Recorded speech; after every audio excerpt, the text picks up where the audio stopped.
Hello, this is RICKY, the Android guy. Hey guys, welcome to another episode of Android Weekly / Android Q&A, where we go over all the latest news that happened during the week and then go and answer your questions live. If you have a question that you want to be asked on next week's show, just email me at askandroidguy@gmail.com and hopefully I will answer it next week. If not, you can always actually stay tuned live and I will answer all questions live in the comment section down below before we finish the show. So obviously this week was, well, two things actually. First, one, I wanted to thank you guys. The unboxing is coming, but we have the 100,000 subscriber plaque. So thank you guys for getting us to this point that we now have 100,000 subscribers and going strong. It's moved up. I think we're almost at 10 more thousand since then. And this just happened about a couple weeks ago and they sent us this. So thank you so much for that. I really do appreciate it. And we'll keep trying to do great videos for you guys. So thank you as always. Now, the second big thing, of course, that we have to talk about was the iPhone 6s announcement. So how about this big press conference? And they talked about the Apple Watch. They talked about the iPad Pro. They talked about Apple TV. And they talked about, of course, the big daddy, the iPhone 6s. So we're going to go over each of them and just kind of give you my reaction to each of them. A lot of people tweeted me and asked me and sent me messages like, what do you think of the iPhone 6s and what do you think of Apple's announcement? So I didn't want to do a full show just on that, but I will do a quick recap. All right, so I have a couple of notes here. First of all, the Apple Watch. The Apple Watch, that was their first big part of their announcement, and they said it's a 97% customer satisfaction. Who the hell said that is my question, Tim Cook, because everything else has said that people are disappointed in it. They don't use it as much. They actually are not satisfied with it. So I'm really curious where you're getting this information from. And I like the fact that now at the bottom, there's no asterisks on where this information is from, but nothing at all. So now you can just BS all you want. So yeah, so that's my first big thing. I'm like, really? Really? I do think their time travel thing was pretty cool. The fact that you can actually just quickly scroll to see what events you're going through in a day. Now, if you look at any other smartwatch, they do have something like that where you just go through your schedule. But it's just the way they implemented it. I thought it was done very well. They have 10,000 apps. So they do have the most apps out of any smartwatch. I believe Android Wear is around the 8,000 apps now. Or so. I would have to check. I haven't looked for a little bit, but I know they were about 5,000 a couple months ago, and I think they're close to that many now as well, or getting close to that many. But again, what Apple does so well is they partner up with great app developers. So they have like Facebook Messenger on there. I don't think any other provider has that, Android Wear or Samsung's Tizen. So you have to give it to them for that. And especially the GoPro one, I thought that one was really good. And I thought that was done very well. The fact that you can actually view your GoPro on your watch. If I had a GoPro, that would be a big win for me and make me want to own an Apple Watch just so I can see the screen on my wrist. So that's a big win, I would say. In terms of all of the, from the airstrip to all this kind of stuff that they had for doctor and medical stuff, my question is how many hospitals will actually implement it, because they're just seeing this huge cost. And it's like, if it's really not beneficial for them or cost effective for them, no one's going to do it unless they just want to be the hip hospital, which again, money talks the most. So I don't see that many people really doing it. Cool concepts, but how many people are actually going to do it? Unless it's a new hospital, then they might implement it. But I don't see any current hospitals changing their systems to work with these things. And this goes from the Apple Watch to our next thing, which is the iPad Pro, because they had a lot of medical stuff on there too. So the iPad Pro, humongous tablet, 12.7 movies. So here's my biggest problem, and this is one thing that Samsung and Apple do, and it really annoys the hell out of me. Movies don't look like they present it on there. Why? Because they show a full screen movie that's not cropped, that's not edited, that's not like messed up, which isn't what you get on a 4:3 ratio. You get huge black bars, and it's annoying. I really get annoyed when they show movies that are like that, because I'm just like, movies are never going to look like that. This video you just showed me that's on your tablet will never look like that. And of course, that's why they don't play video live on it, No, they play a video where they edited, they put the image in there, and it made it look perfect. But no video you ever buy from Apple will ever look like that. And that's what annoys me a lot. It's a 10-hour battery life, has 4 speakers. Let's talk about the big two, though. Smart keyboard and Apple Pencil. Okay, first of all, it's a fucking stylus. You do not, I mean, really, you're calling it a pencil. You're charging $100 for it, and it is not in any way better than a stylus. See, the S Pen that Samsung gives you actually has functionality that you cannot do with a stylus. But with the Apple Pencil, what, it has pressure sensitivity? Plenty of stylus have that. Plenty of stylus that can work with anything can have that. They're just, I forget the name of it. It's capacitive. Any capacitive stylus can actually detect pressure sensitivity. So you're not giving me anything, Apple. You're not giving me anything but a look of a stylus that, you know, again, even if they would have done functionality, like if you turned it around and you would have erased it, that would have been so much better. But it's literally just a stylus. And they just didn't want to call it one. And that's why I think it was just stupid. The smart keyboard for $169. Obviously, this is Apple charging more than anyone else. I have the Samsung keyboard for the Tab S, and we are doing a review on this. I'm testing it out right now. And this one is $150. And this one has a trackpad, something that no other Bluetooth keyboard has. And although the Apple one has a smart connector, which is pretty cool, for it not to offer anything different, really, than any other keyboard case out there is kind of pathetic, in my opinion. And I don't really call it a smart keyboard case when it's just, yes, it has the connection, but that's it. You really don't have anything else. And yeah, that's just my opinion for it. I mean, in terms of what it has. And obviously the biggest thing is the price point. For it to be $799 for the lowest price point at 32 gigs and $949 for 64 and $1079 for the LTE model is coming at $1,079. So you're coming in at $1,079, right? So $1,079 plus the pencil plus the keyboard case. You are spending $1,347 for something that's not as good as your MacBooks for that price. Why would I get this? And that's just my argument to it, is that why would I get this? And I think the sales of the iPad Pro will be determined by the reviewers. So the people that review Apple are going to say, is it worth it to get this instead of a MacBook Air? Because that's the price point you're coming in at. If you buy even the cheapest model, $799 plus $169, that's $968 for the tablet and the smart keyboard for the cheapest one. That's $1,000. So I am literally at the price point of a MacBook Air then. So why would I get this instead of a MacBook Air? And if there's not a compelling reason, which as of right now, I don't see anyone, if there's not a compelling reason, then no, I do not see this iPad Pro being as successful as probably Apple hopes. All right, and then we have the Apple TV. tvOS is pretty cool. The big thing about it is the fact that they're getting a company like Guitar Hero to make a Bluetooth accessory guitar for it.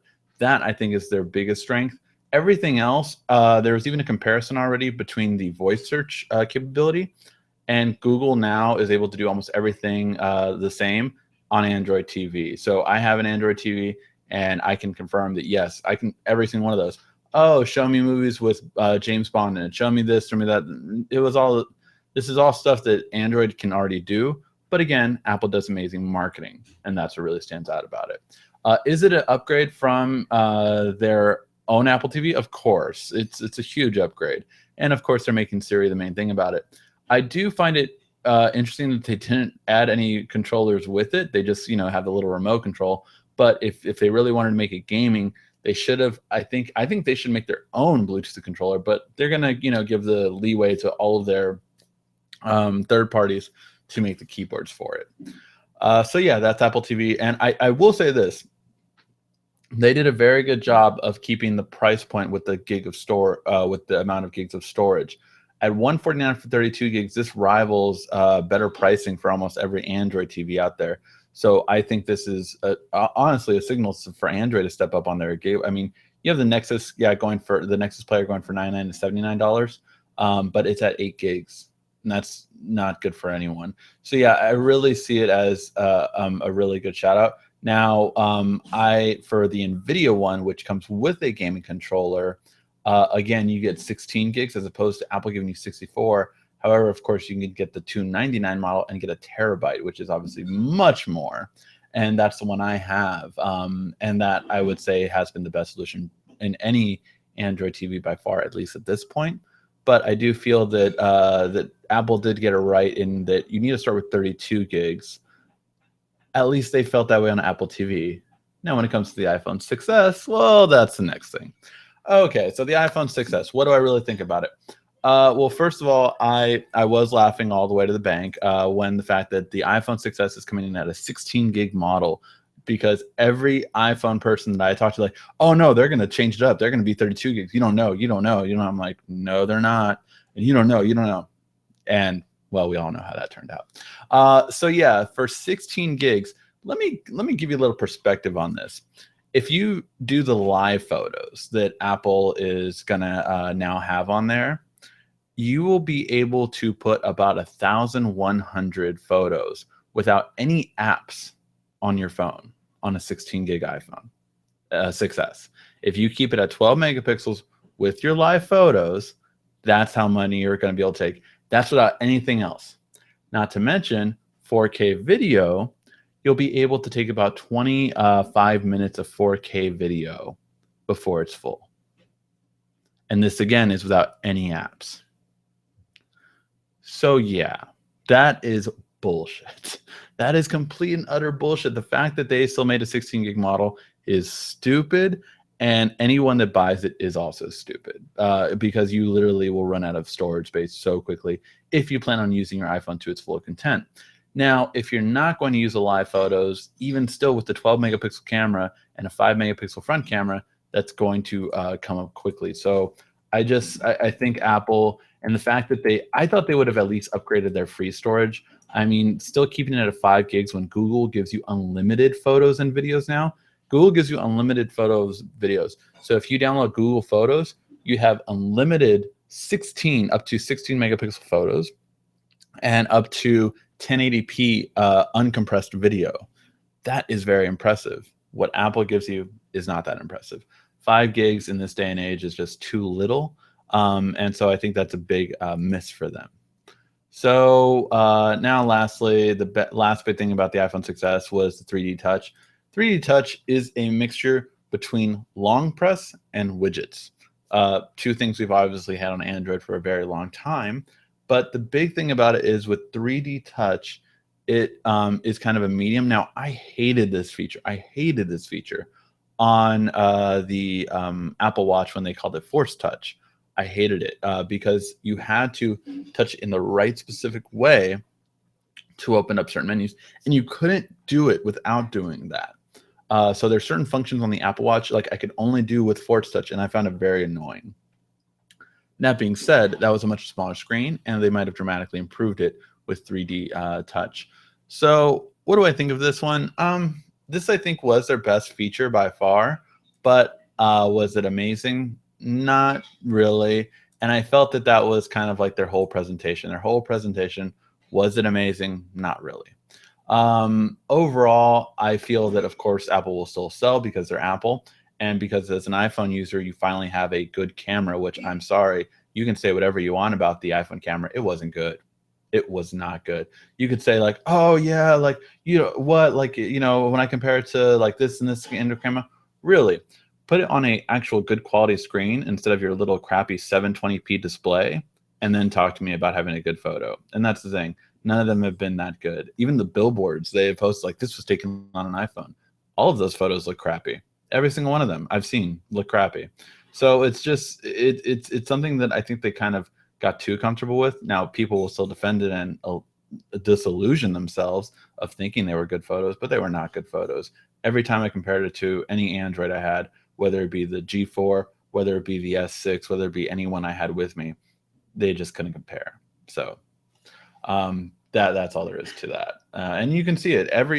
every single Android that's come out, I always do a camera comparison to the iPhone phones. We're getting both iPhones in the studio, and we will do a camera comparison. And they don't lie. I take each category. I take a low light photo, I take a detail photo, I take a color reproduction, and I take a selfie. And you can see each one.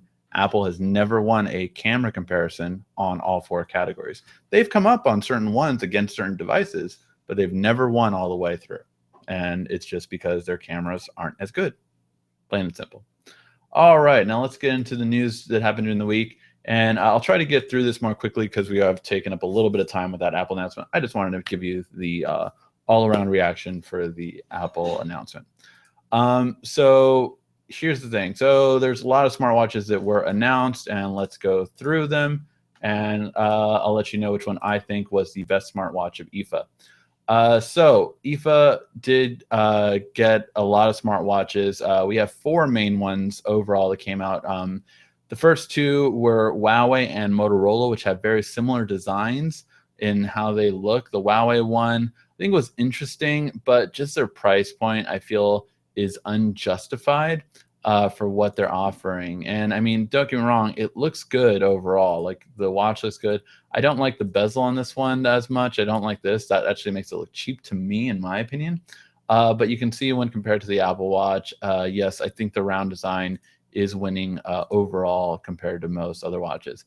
But see, I like this design a lot better than that. I just didn't like that other one. So yes, and they have, the thing I don't like is that they did the mesh one, which I know Apple really loved that one. I don't like the mesh design. Again, this is all a matter of preference. So you had the Huawei one. You had on the opposite side of the spectrum the Asus one, the Asus Zen Watch 2, which is a lot cheaper, coming in at $170 and $190, which are going to be the larger screen and the smaller screen. And both Asus as well as Moto did this, and I really like it for this. First of all, Asus still has AMOLED screens at that quality, which are much better screens. So did Huawei. Motorola did not, and I feel it's still a big miss that they're using LCD. And the reason is just because its LED is so much brighter and it's better when it comes to being more energy efficient. So I really feel that that was really a letdown. But the fact that the price point is $170 and $190, I think these price points are really good, and I think this will help Asus Zen Watch. Even though I'm not particularly, I'm kind of over the whole square watch, and I am really excited about all the round watches now. I really like the LG Urbane that I have had. But yeah, so that's really a lot of the main things that stood out to me about this one. I think this one will do well for price point. And of course, probably the top seller out of these ones will be the Samsung smartwatch. Why do I think it'll be the top seller? Well, because now that it's going to work with every single Android device, I think this opens it up a lot more. And quite frankly, Samsung having the best battery life, I think, really makes another appealing argument. Simply for the fact that the Gear S2 is going to have a 2-day battery life for the 3G model and 3-day battery life with the Bluetooth model. The circular design really is well, and I just love how it navigates. It's also IP68, which means that it can go in water very easily. So I like that as well. And the pre-installed apps are pretty good amount, all the ones you expect. A music player, maps and navigation, which again isn't what you find on every smartwatch, notifications, messages, and it's wireless charging. It's just a lot of things that companies like the Moto and everyone else had beforehand, and that this one is doing well. It also has Bluetooth 4.1, which is just better for continuous connectivity than Bluetooth 4.0 was. So I really like that feature. On that note, and all U.S. carriers have already said they're carrying this one. We have heard no U.S. carriers carrying either the Huawei, the Moto, or the Asus. So again, just Samsung's connections I feel are better. And the fact that Apple Watch still isn't at all 4 carriers, I think this gives Samsung a good advantage. Now, it is important to note only Verizon has said that they will carry the both models. So they'll carry the Bluetooth 3G or Bluetooth version and 3G version. T-Mobile will carry it both as well, and I'm sure AT&T and Sprint will follow. But let's do, and the big news was, of course, that it might actually end up working with the iPhone. Now, I think the reason why it's a might right now is because if they can't do as much functionality as, for instance, Android Wear can't do a lot of things on an iPhone. So I feel that unless they can do a lot of functionality, they will not go to iPhone. But if they can, then they should be able to use this. So yes. All right, and then let's compare them all. Release dates, we really don't know. Still, there's just speculation.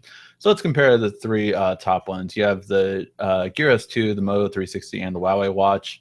Overall, very similar designs in terms of the round design. Most of them are going to be 42 millimeter. In terms of screen size, actually, the Samsung one is the smallest one, whereas Moto has two sizes, and so does Huawei. Now, that does make Samsung the sharpest screen out of them, and it also is an AMOLED screen instead of being an LCD. It does have Samsung's own Exynos processor for the Bluetooth one, and for the 3G one, it will have the Snapdragon S4 processor. My big thing is this, that I wish they had upgraded these two categories. So you have, RAM and storage still staying as the same from last year, so I really am a little disappointed in that, as well as the battery sizes I feel should have gotten bigger, which they did on the Moto. 400 milliamps is a good size for a battery, I think, on a smartwatch. Samsung is not that big, but again, because Tizen is more of a lightweight OS than Android Wear, it lasts much longer. So those are going to be the three big watches. Now, which one do I think is going to be the best overall? Well, I would say that, yes, I am most excited about the Gear S2. Definitely, I just love the ability of Tizen, the fact that I can answer my call on my watch, and I can still not do that with Android Wear, I think is one of the biggest wins for Samsung. And the fact that, again, they can work with all Android devices now. Now, when I test out any phone that's not Samsung, I can still use the Gear S2 with that phone. Second, I feel that Moto 360, because it has a smaller size screen one, I think that's a huge win for them. And it's one that I think that Samsung, I don't believe Huawei has two watch faces. I could be wrong about that. But Asus got right and Moto got right in the fact that you do want two screen sizes because women want a smaller watch. And that was one thing that I felt Apple got right too. I thought Samsung was going to do it. From what I've heard, there was last minute changes. So we only got one size, which is kind of in the middle instead of what I felt should have been, which is one bigger, one smaller. It's kind of in the middle. But yeah, let me know which watch are you guys most excited for. I think the 360 probably be the best amongst female purchasers, as well as I think the Gear S2 will be the best overall one, and definitely I'm most excited for him. The reason why, by the way, I equivalent that is I think two things really stand out mostly, and that is you want your watch to look good and you want your watch to have a long battery life. That is the two keys to having a successful smartwatch.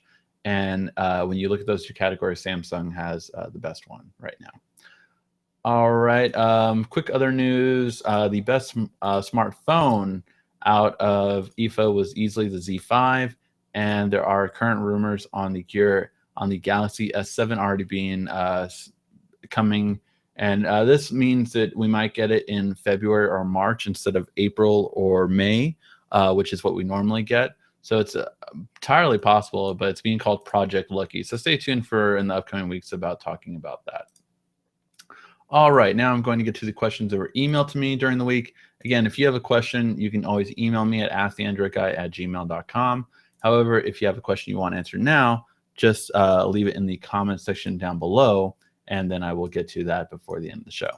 All right, the first one is from Scott Saint. And Scott asked about one of the hidden features on the Note 4 and wanted to see if the Note 5 had it. Now, it is hotkeys. And on the Note 5, it's something similar called text shortcuts. So he's wondering, he liked the way that hotkeys worked better. Unfortunately, no. Samsung did kind of strip that away, and text shortcuts is the closest thing to it. So there is not anything else, at least right now, with that. Now, you could try to get third-party keyboards that have similar functions. I have not looked into third-party keyboards that have these kind of functions, though. Because I haven't seen it as good as Samsung does it. So I think text shortcuts will be your best bet as of right now, unless Samsung decides to update it. Now, the second question is basically, you do something particular with Facebook, and that particular thing has been crashing a lot since Lollipop. And it happened on the previous Note 4, and when you got the Note 5, it's still happening. And you said it didn't happen before Lollipop. Unfortunately, Lollipop has been really an issue-heavy update. And that's why I do recommend anyone on Lollipop. So if you're on 5.0, you do as many updates as you possibly can, because it's to try to get rid of all the issues that Lollipop has. But unfortunately, all those issues will not go away till Android Marshmallow comes out at the end of the year. Google has their announcement coming out at the end of this month. And in that announcement, they will talk about their nexuses and everything that's going to come out with and when the first Android Marshmallow phone will come out, which is typically in October. So that's lining up perfectly. End of September, then October. I'm guessing that Samsung will have it on their smartphones by December, if I had to guess. Now, it is a real troublesome and annoying issue. I don't have this issue with Facebook, but I don't do what specifically you were doing, which is like, document sensitive things that I don't do any of that on Facebook. You can email me the exact process that you do, and I can see if I can figure it out from there. But I do not have Facebook, the Facebook app crashing on either of my Edge Plus or my Note 5. Again, it's just because I'm not doing, I guess, that specific process. It's entirely possible. So yeah, I've never had Facebook crash on me on my Note 5 or my Edge Plus since I've received them. That's not to say that it doesn't happen to a lot of people and that it could be a completely known issue. In that note, I have John that asked me, I have a Note 3. It's asking me to upgrade to Lollipop from KitKat. Is this something you'd recommend? No, do not upgrade. Do not upgrade. The Note 3 in general, I don't think would run very well on Lollipop because of its age. However, I wouldn't recommend Lollipop just because it brought so many issues, as you've just seen with I can't think of the name. I just said the name, but I think Scott, right? Was his issue. So yeah, I wouldn't recommend upgrading. I would stay on KitKat on the Note 3. Do not upgrade unless some app for some reason you require needs Lollipop. I would not upgrade, and I would hold out on the Note 3 on KitKat as long as you possibly can. Brian asked, I'm new to the Android smartphone scene. My first real high-end phone was the S5 from a cheap BlackBerry, and now outside the Note 5. I'm trying to buy one, and I can't tell the difference between the GTN 920 version and the GTN 920i version. So what are the differences? So on all these versions, there always is a letter describing which carrier or country it's coming from. For instance, the 920T is, actually, I think in the US version we call it the 925. So like the 925 would be the 925T would be T-Mobile's. The 925V would be Verizon. So the I is probably referring to whatever country that is under. Let me see if I can look that up real quick to see if I can find which specific country that one is. But it's basically a specific country. So if you can get the 920, get that one for several reasons. One, you will have no carrier interference when actually purchasing the phone and getting updates. You will always get the latest updates pushed out to you. So that is a big reason to get it. But yeah, so that's what I would get for it. Now, let me see if I can type in and just quickly find this firmware. So 920i.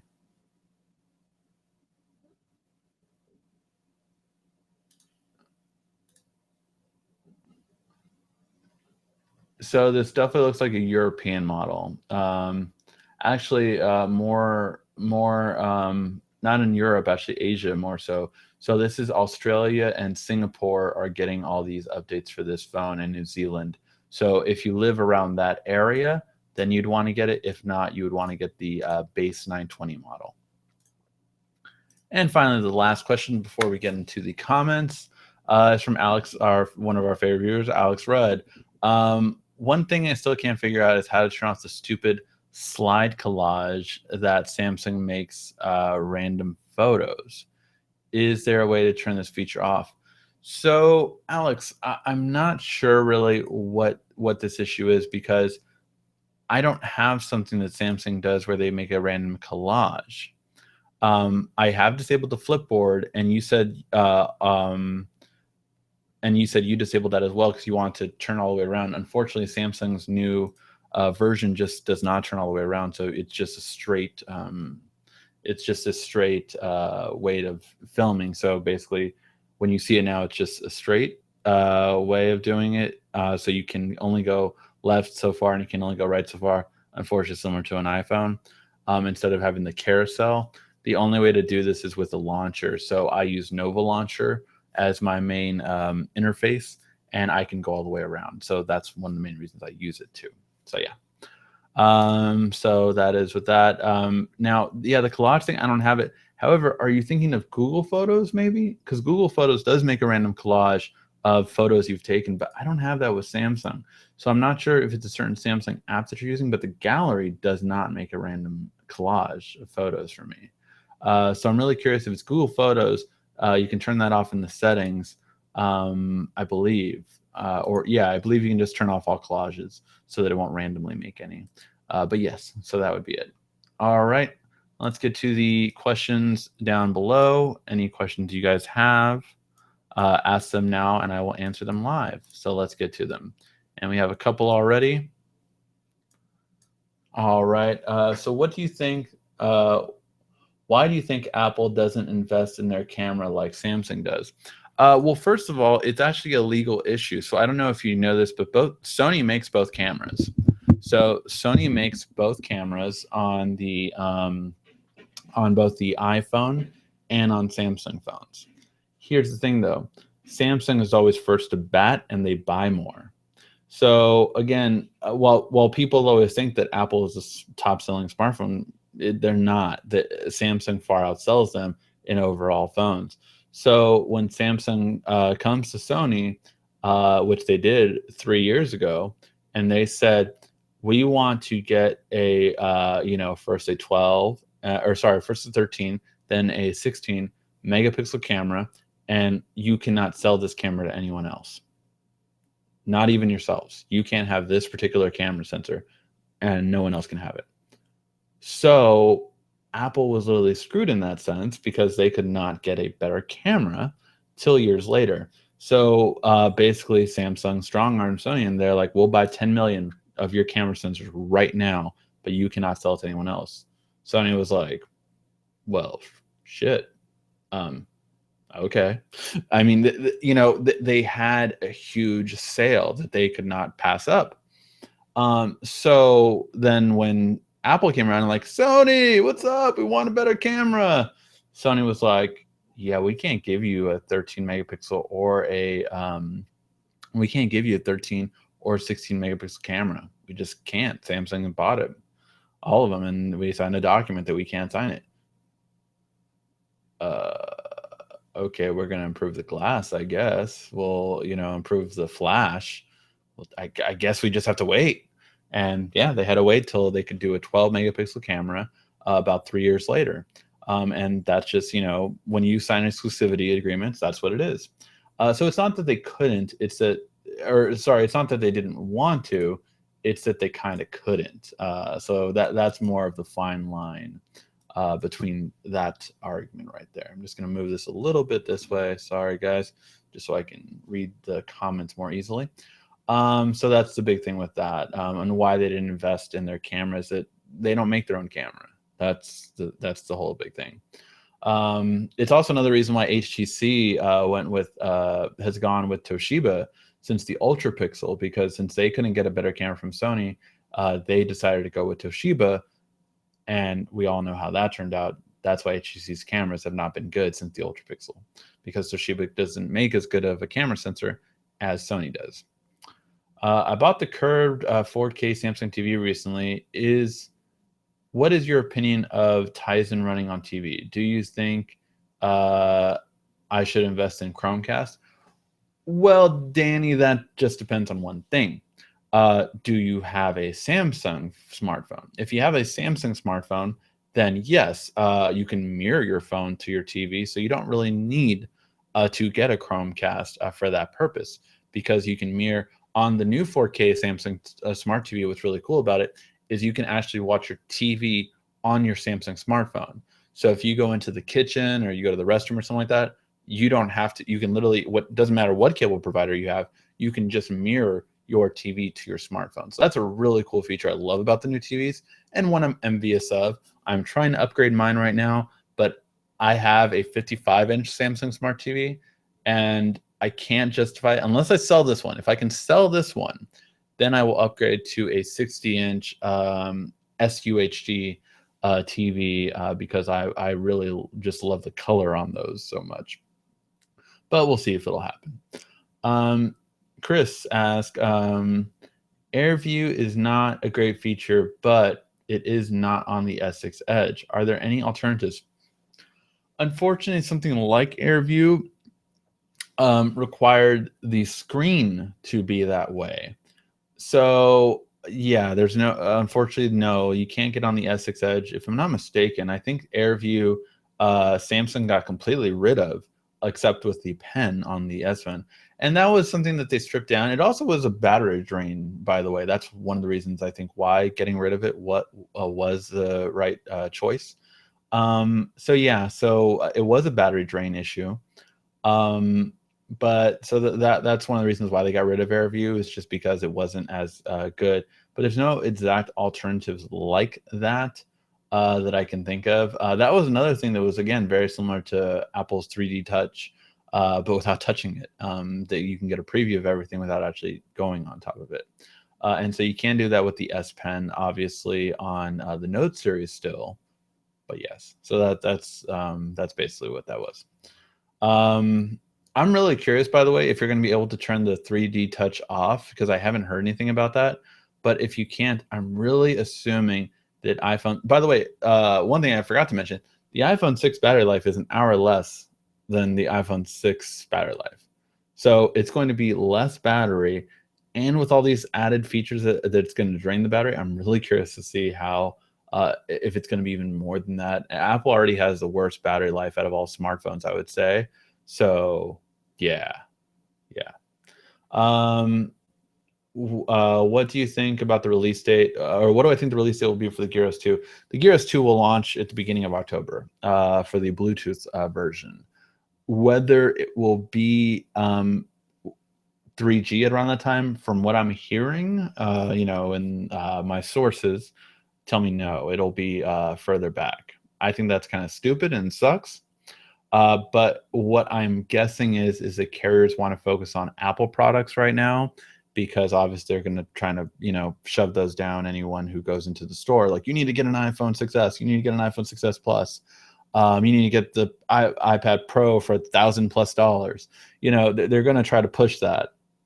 I don't think it'll be successful in terms of everything, but I think the iPhone will be successful, of course. But I'm really curious that I think as soon as the Gear S2 starts going to stores, I'm really curious to see how the new one is going to be with it. So in terms of, like, will Apple Watch end up coming to carrier stores if the Samsung Watch does very well? Because then it's going to take business away from them during the holidays. So I'm very curious to see that. What about the N9200? Is that even the same model number? I will check that for you while I can get it up. Let me see. I'm guessing the same person that asked me the question earlier. So let me check. The N9200. So the N9200, do not buy that model. Do not buy that model. That is the China Hong Kong model, and you cannot get the Google Play Store on that model. So whatever you do, do not buy that one because you cannot get the Google Play Store on that model. So yeah, I would not get it. You just have far less apps in the Chinese model, unless, I mean, if you're going to China, I mean, it might be beneficial for you, but that's really the only way you can download apps is from the open China market. If I end not clear background process, won't that mess with the app? So if I end not clear background process, so I'm guessing you're talking about stop running the process in the background. Won't that mess up the app? What it will, so if you stop any app from running in the background, it is off. It saves you battery life, it saves your RAM, it saves your cache, but the app is then off. So what that means is simply this: your app is basically not running then. So say if it was an app like Facebook, I wouldn't get any Facebook messages then if it's not running. So if I was a person that cared a lot about Facebook and that I needed to get those Facebook messages as they come in, then I wouldn't want to do that. If if it was an app like a game, and I hate when games tell me, oh my God, you need to participate in this tournament that I don't give a shit about. Then yes, I would completely turn that off and I don't care. So yeah, so that would be the pros and cons between turning off the background process app. So yes, that would be it. My Curve TV is UHD. Is SUHD worth getting? What exactly is the difference? So SUHD is just a much better color. Is UHD a bad color? No, absolutely not. But SUHD is a better color. Now, so Curve TV and SUHD are roughly about the same price for a flat SUHD and a Curve TV. Now we can get into the thing of, is Curve TVs worth it? You got a Curve TV. Curve TV is great for 2 to 3 people looking at a TV, and it looks amazing because it gives you a theatrical experience. If you're in the middle part looking at the TV, it looks amazing. However, where a Curve TV's fault lies is when you have people over for, say, like a Super Bowl or like, a gaming party or whatever kind of thing, that people beyond 3 people, then you start to lose as you go further aside on either way. You do not have the same field of view, and you actually miss part of it because of the curve. That's why Samsung's most expensive Curve TV does both. So it literally has a curve, and then it goes flat, and then it has a curve, and then it goes flat. So that is why you would want to do that. So yes, that would be the reason why you would get a Curve TV or not get a Curve TV, depending on what kind of TV viewer you are. Now, if it was a Curve TV at say $1,100, if I can get a Curve TV or an SUHD TV and they're both the same size screen, for me, I rather a richer color experience, and I have a lot of people over to watch TV, so I would go with SUHD at that same price point. However, if I would get a curved SUHD TV, that's going to add about $600 compared to whatever price point I'm looking at.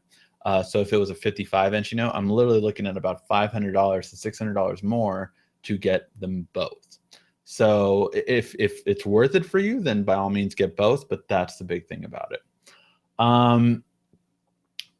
Apple Pencil, seriously, yeah, I know. That was so horrible. What 1 hour less battery life on the 6S? I was unaware. In reality, the new iPhone 6S didn't really enhance anything, right? Or did I misunderstand?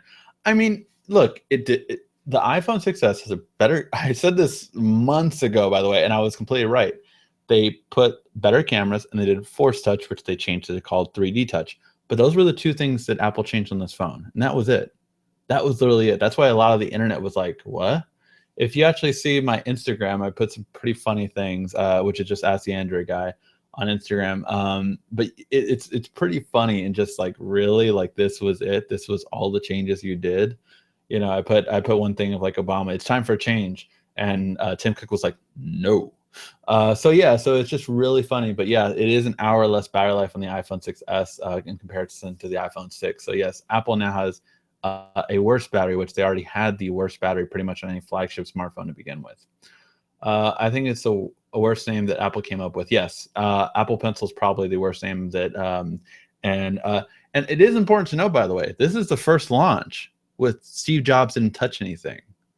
So I'm going to be interested if we start to see a peak happen, and we all know what happens after a peak. So yes, this was the first launch that Steve Jobs had no part in. Steve Jobs, while he was alive, he did everything up to the iPhone 6, and that was it. So it's really curious to see how it's going to go now afterward.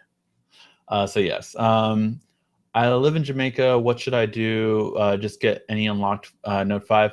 I would get an unlocked one as best as you can. Unfortunately, so here's the hard part. You have to try to see what bands are available in Jamaica versus what bands are available in the international phone you get. So like if there is a 920i, well, that one was for what was it for? It was for Australia and New Zealand. So if Australia and New Zealand have similar bands compared to it, then it would be good. Unfortunately, that is some research you would have to do on it in terms of, okay, I have so T-Mobile over here has band 12, which is probably T-Mobile's best band to get consistent coverage. So they have band 12. So if I were going to Europe and the European phone has band 12, well, then now I have a great internet connection because I have band 12. So that's really the big thing about it. Why does the iPencil need to be charged? Does S Pen need to be charged on the Note Pro 12? So no. So the Apple Pencil does need to be charged, as where the S Pen does not, because the technology in the S Pen is basically 10% of it is the pen and 90% of it is the screen. And that's because Samsung partnered up with Wacom, which is obviously still the leader by far in pen technology when it comes to computers. This is the exact same technology that Pixar uses, that DreamWorks uses when they're drawing everything that we see in the movies. So that is why that Apple is Apple's basically using a capacitive stylus, which you can get those online right now for any device. So it would work with your iPad Pro and with your iPhone, and it's one price, and those need to be charged. That is a much better solution to me. This is just Apple's version of it, which can detect pressure, but that's it. That's all it is. It's a capacitive stylus, and a capacitive stylus basically does everything on the pen instead of doing everything on the screen, which is the difference of why the Apple Pen needs to be charged and why the S Pen does not. I have an S6 Edge. I really want the Edge Plus. The only difference in screen size. Is it worth upgrading? So I really appreciate your dedication. So yeah, Chris, no, it is, in my opinion, the Edge Plus is a much better phone than the S6 Edge, and I know because I've had both. So yes, it is. To me, it is worth it to change the phone. However, how much are you paying? Because you just got the S6 Edge. I'm assuming, unless it's within 14 days, like for a return, then absolutely go back and exchange it right away. But yeah, no, the Edge Plus to me is a much better phone, simply because it's a much faster phone. First of all, it has 4 gigs of RAM as opposed to 3 gigs of RAM on the Edge, and it just is so much faster than the Edge is. The Edge Plus does not lag, which the Edge does every once in a while, and the Edge lag will not go away till Android Marshmallow, again, which we're expecting at the end of this year. So for one, the speed performance is a lot better. Not only that, but the other performance comes from battery life. In my experience, it's definitely at least 4 more hours. Well, I would say at the minimum 3 more hours. 3 more hours to 5 more hours longer battery life on the Edge Plus compared to the Edge. So if you have ever been disappointed because of your S6 Edge battery life, then you definitely want to go with the Edge Plus just for battery life. So is it worth the upgrade? In my opinion, the screen size is actually the least feature that I would equivalent to upgrading to the Edge Plus. It would more so be because it's a faster phone and because it has a better battery life. That to me definitely makes the Edge Plus much better and yes, worth the upgrade from the S6 Edge, as long as it doesn't cost you too much. Will the Apple Pencil work with other Apple devices other than the iPad Pro? As of right now, Apple has not stated that, so I would assume no, that the Apple Pencil will only work with the iPad Pro because they have not said that it would work with any other product. And why that is kind of interesting, because a capacitive stylus can work with anything, but maybe Apple just doesn't have that technology for some reason on the Pencil. Maybe they wanted to spend less money. I'm not sure of why it wouldn't work, because you can get a capacitive stylus right now that works on across all Apple devices and all Android devices. You can buy one right now. But that is a big thing. And maybe I might review a capacitive stylus. Maybe that might be good, a good video for you guys to view a capacitive stylus. I just have never needed one, but I guess it would be a good thing just to kind of show you, because capacitive stylus are very narrow tip and you can, you know, do it. I haven't needed the use for one, but maybe I'll review one for you guys to show you how it works. But yeah, so that's it, guys. All right, guys. We went on about an hour. I'll give you a couple seconds, see if there's any other questions you want to ask before we head out. Again, sorry. I think we've had a video since my birthday, right? No, we didn't. Sorry again for last week for not having an Android Weekly. That was a big miss because all this stuff was going around, but I really needed that time off to relax. I got this while that was going on, so I'm very happy about that. And I can, again, just thank you guys so much for just all of your support. It really means a lot to me. Always, as a reminder to always like these videos too, because that really helps out in the revenue we get from here to make more. Because you know, I always want to buy more products, but I have to justify and like, oh my God, it's going to cost us this much money to buy this product. And then, you know, if the income is, it's always just a test between it, right? All right. Well, we got a couple questions. I'm solid this week. Got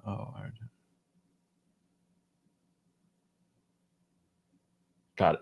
So you can't afford it. So yeah, that's gonna be the difference. So yes, I would get it if you can do it. With the Note 5 having an SD card slot, do you find? I'm trying to see.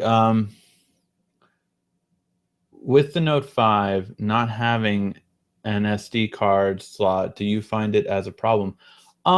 No, but the review unit Samsung sent me was the 32 gig, and I have yet to upgrade because since I got two phones, I'm just using these two phones right now, right? But I am finding the storage of 32 gig a little restraining. So 64 gig did work well for me when I was reviewing the S6 Edge, and this was my main phone. So while this one was my main phone, I had a 64 gig, and I did not see it as that much of a problem. I got over it. And it was my first attempt. Don't get me wrong. I had always been with an SD card, and I'd always had a 64 gig SD card. So it was a change for me.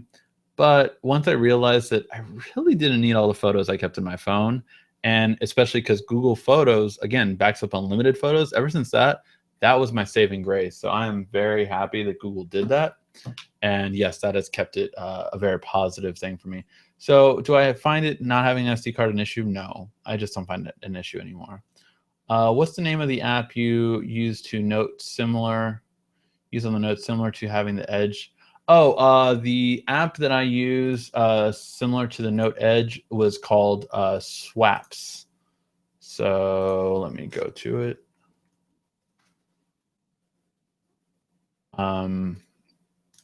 Here you go. Oops. So this one right here is Swaps. So Swaps is my favorite one out of all these, and you can design it differently however you kind of want to. But basically, I just love it because you can swipe in and you can have like calling of calling a person right away, adding an app, your favorite apps, and even recent apps if you want to do that. I just found favorite apps being, but you swipe it and then you let go, and then you can tap on whichever one you want. So yeah, very similar, and you can change the design however you really want it to be. And it's very simple and easy to do, and you can change where you swipe it from to and how big it is. That's one thing that I wish that the Gear S Edge would do, is change how big the swipe is from where the hotspot is, besides just changing where you can put it. So yes, this is the number one I recommend. Now, I have had friends that have liked Glovebox more, which what the main thing about Glovebox is, it's very similar, except you have to hold your finger down the entire time, and then when you let go of the screen, that's when it launches the app. So if I wanted Hangouts, I would swipe here, hold my finger down, be on here, and then let go. And then it would launch Hangouts. I like 2-touch better than 1-touch, but it just depends on how you prefer to launch your apps. But yeah. Okay, wait, just over. Happy late birthday. Thank you so much, Kronos. I really appreciate the happy late birthday stuff. What do you think about the upcoming BlackBerry phone? I think it's too late. I really don't care for a keyboard on my phone. I think a keyboard is needed for a tablet. I'm a big advocate of a keyboard for a tablet. I do not think it's needed for a phone. We'll see. We will see. I don't have a lot of faith in BlackBerry. I just don't. I meant the one that shows the 3 dots on the top of the screen. The one that shows the 3 dots on the top of the screen. Oh, you're talking about, God, I haven't used that feature anymore. I'm blanking out on that app. What was it?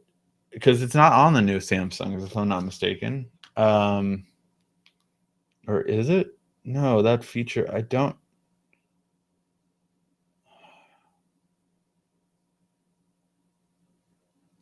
But yeah, it was like a floating 3 dots, and you tapped it, and then it had like a row of your 5 favorite apps. I can't remember the name of it. Email me that question, ask the Android Guy Gmail, and I will research it to answer it next week. But I cannot think of that one that was on Samsung smartphones, and then, but yeah, because it was like on for 1 year, and then they took it off because no one was using it. But yeah, it was like a quick app launcher basically. Using Google Photos drains batteries from Wi-Fi. No, you can actually stop your phone from searching Wi-Fi, and you can also set it to Google Photos will only back up your photos when you're in Wi-Fi and you're charging your phone. So that way it won't upload your photos until then. Also, if you look at 10 hidden features on the Note 5, on a lot of the new phones, you can actually restrict Wi-Fi connections so that it will not download or upload large files while you're in Wi-Fi connections. So that was a big thing for me because I go to Starbucks a lot, and like I would try to upload photos, but then I stopped it from ever doing that again by using those features.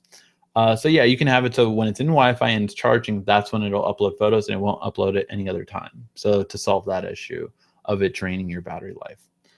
My Note 4, when I listen to music, the screen lock showed the cover of whatever song I was listening to. On the Note 5, I noticed it doesn't do that. It shows whatever the lock screen is. That's because Android really messed up on that. No, well, so everyone was asking for lock screen notifications. The problem with lock screen notifications is it took off the dynamic lock screens that we had from before. So the reason why that is Note 4, yours had KitKat. If you had upgraded to Lollipop, that would have went away as well. If you had KitKat, you still had the dynamic lock screen, so that you could actually see the really cool album art from your song. On the Note 5, though, it has Lollipop, which has lock screen notifications. So because lock screen notifications are there, it does not take over the entire lock screen on Google Music. All right, guys. With that, we will end this Android Weekly. We will be back next week, so make sure to keep tuning in. And again, make sure to please give me a like, thumbs up down below. I really appreciate it. Thank you guys always for watching. It's been RICKY, the Android Guy.